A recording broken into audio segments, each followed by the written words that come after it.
So I've been asked more than a few times about my editing setup, what computer I use, monitor, keyboard, mouse, etc. So in this video, I'm actually gonna go through and break it down. We edited on a budget in this video, so nothing too fancy. I'm gonna leave links to my Amazon store in the description in case you're interested in anything.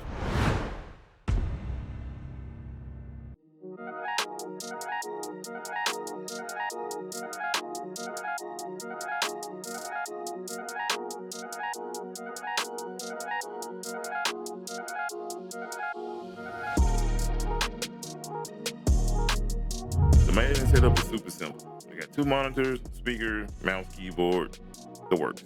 Like I said at the beginning, we're working on a budget. So this monitor here, it's not even a monitor. It's an old Vizio TV, 27 inches. It's the same size as my monitor, but it's just a simple old TV. Sometimes working in DaVinci feels a little cramped, so I just got the extra TV for the extra real estate when editing, so I can use a dual screen setup. Now the monitor arms I actually just got Friday. They actually are articulate. As you can see here, they can move different directions. I can change up my layout as I see fit. Now my main monitor is a gaming monitor. It's an Acer Predator, 244 hertz. It's not ideal for like color grading. I didn't actually have that in mind when I bought the monitor, so my next monitor will be more color grade centric, I guess you can say. I was gonna try to clean all these little wires and stuff up, but I have a standing desk, so the cords need to have enough room to go up and down, so I didn't even worry about it.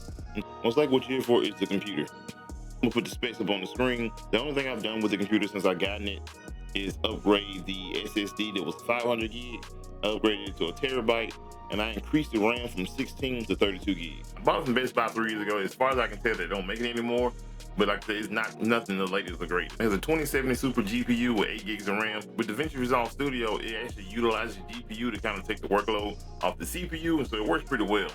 And like I mentioned, I have a standing desk, so if I hit this button, it begins to rise. This desk is only like 180 bucks on Amazon. I still work my full-time job as a truck driver, so I'm sitting for hours on end as it is. So being able to stand, stretch my legs, and still get work done is an added bonus. Now I forget what the exact dimensions are, but it does get up to a pretty good height.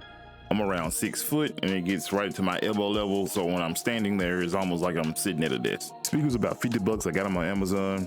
Got a good level of sound to them, nice smooth bass, and the RGB is a nice look. But when I need to back up projects, I use one of my 2 Seagates. This one here is actually a terabyte. This is 5 terabytes. I got this one for 100 bucks. Ironically enough, this one here was actually 100 bucks, but I had it for years. I use the hard drive to back up like editing packs like I bought from Cinepacks and Avato, things like that, and also to back up projects. Now when I am sitting down, I have this heavy duty gaming chair that my wife bought me for Christmas. What's up, I think, to like 500 pounds. Now, of course, I'm not that big, but I've had a couple of gaming chairs and stuff like that in the past that I've gone through. So my wife wanted to make sure I had one that was durable and it will last long. The back of it can be locked in place and even comes on a footrest that you can use when you're waiting on videos to render. Now, other than some JBL headphones that I use when I'm editing and my printer back there, that's pretty much everything I use. I have a simple mouse and keyboard, nothing too fancy. I do plan on getting me an editing keyboard at some point. I just hadn't got around to it.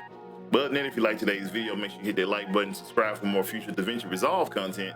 This is a little on-off. Just like I said, I get a lot of people ask me about my editing setup, I guess because I use Fusion a lot. And Fusion can be kind of taxing on a computer. So yeah, that's pretty much it. I'll see you next time.